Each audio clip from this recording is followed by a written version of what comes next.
Oi, pessoal, aqui é a Natália Bonavides, gravando para vocês direto de casa, do isolamento, essa medida que é tão importante para a gente conter o espalhamento do vírus. E essa semana foi bastante agitada, queria comentar com vocês alguns aspectos políticos de tudo que aconteceu, a começar pelo pronunciamento de Bolsonaro. Vocês devem ter visto que Bolsonaro fez em rede aberta de televisão um pronunciamento absolutamente irresponsável, absurdo e canalha, praticamente chamando as pessoas a voltar à normalidade, como se o mundo não estivesse passando por uma pandemia. Ele chama as pessoas para voltarem a trabalhar, para voltarem a ir às ruas, e com isso ele condena milhares de brasileiros à morte. Basta ver o que está acontecendo na Itália. Nessa semana, inclusive, o prefeito de Milão pediu desculpas à população por uma semana atrás ter tomado exatamente medidas como a que Bolsonaro está tomando agora. Ter dito que a Itália não podia parar e que as pessoas seguissem trabalhando, e o resultado disso, infelizmente, a gente está vendo no dia a dia, com as centenas de mortos que a Itália está tendo a cada dia. O governo brasileiro, o governo Bolsonaro, fez até mesmo uma campanha publicitária. O Brasil não pode parar. Nós, inclusive, entramos com ação popular para suspender essa campanha, e isso mostra a opção nítida, escrachada do governo Bolsonaro de preservar os lucros dos grandes empresários, mesmo que isso custe a vida do povo. É isso que está sendo feito agora, quando o Bolsonaro chama o país a acabar com a quarentena, a acabar com o isolamento, e a dizer que, de uma forma extremamente cruel, que só os idosos vão morrer com essa doença. Esse posicionamento, esse tipo de lado que o governo está tomando, ele não se reflete somente nessas palavras, nesses pronunciamentos irresponsáveis, nessas campanhas publicitárias. Na verdade, quando nós olhamos para as medidas institucionais que o governo está tomando, nós percebemos que é isso, é esse posicionamento do governo. Eles vão atuar para proteger os lucros dos empresários, dos grandes empresários, não importando que a classe trabalhadora se lasque com isso. E um exemplo que a gente teve disso essa semana foi a MP 927, uma medida provisória que foi anunciada pelo governo como uma medida para proteger os empregos, para proteger o trabalho, mas quem pôde analisar minimamente essa MP viu que era o oposto disso. Foi mais uma medida no sentido de proteger os grandes patrões à custa do sacrifício dos trabalhadores. Uma das coisas que essa medida previa era que o contrato de trabalho podia ser suspenso por 4 meses sem remuneração para os empregados, e essa parte da MP pegou tão mal que o governo teve que recuar, teve que editar uma outra MP que, além de atacar a lei de acesso à informação, trazia lá uma previsão de que essa parte da MP 927 estava anulada.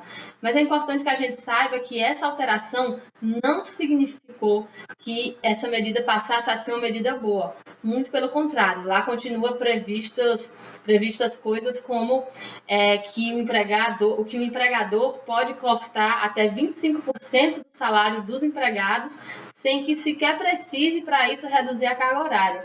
Então, continua sendo uma medida muito cruel, que demonstra qual o espírito das providências que o governo Bolsonaro está tomando para enfrentar a crise.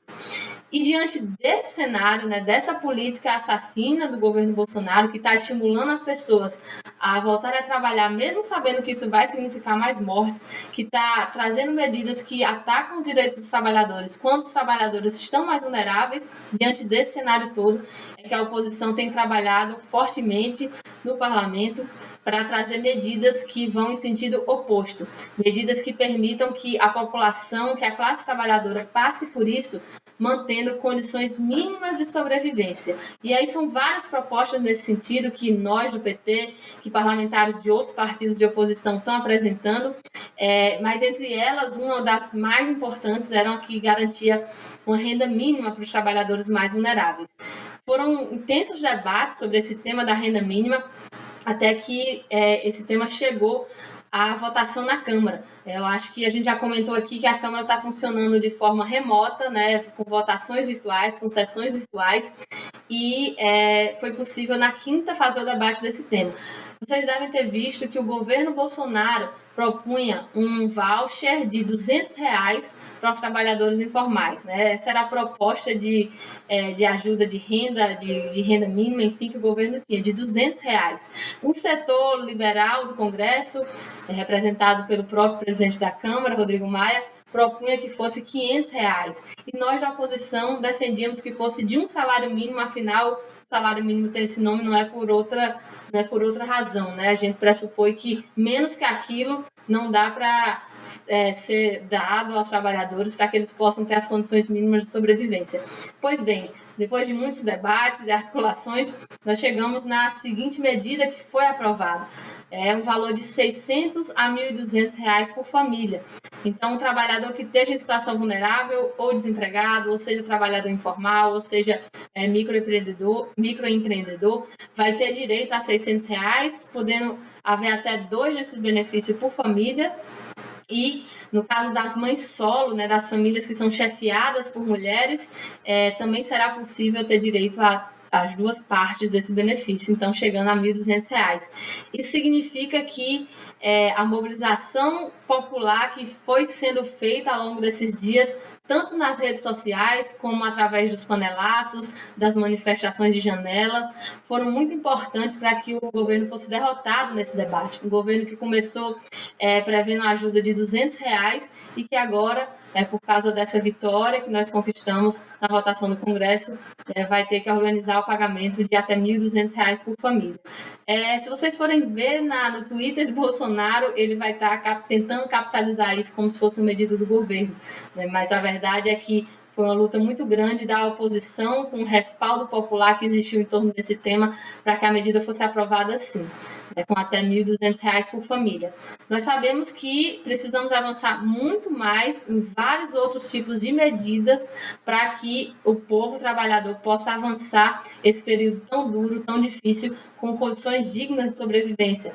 Mas essa votação de quinta foi só o começo, e a gente vai agora articular as outras propostas que existem, que tratam de estabilidade no emprego, que tratam de taxação de grandes fortunas, que tratam de proteção aos micro e pequenos empresários, à população em situação de rua, entre outras, para que a gente consiga conquistar mais avanços para dar essas condições para que o povo enfrente esse momento difícil. Precisamos garantir que o povo trabalhador tenha o direito de ficar em quarentena, de ficar no isolamento, para não se expor a se contaminar ou a contaminar outras pessoas e, aliás, seguindo assim as orientações da Organização Mundial da Saúde e não desse presidente facínora que não se importa com o povo. Um cheiro e até semana que vem. Fora Bolsonaro!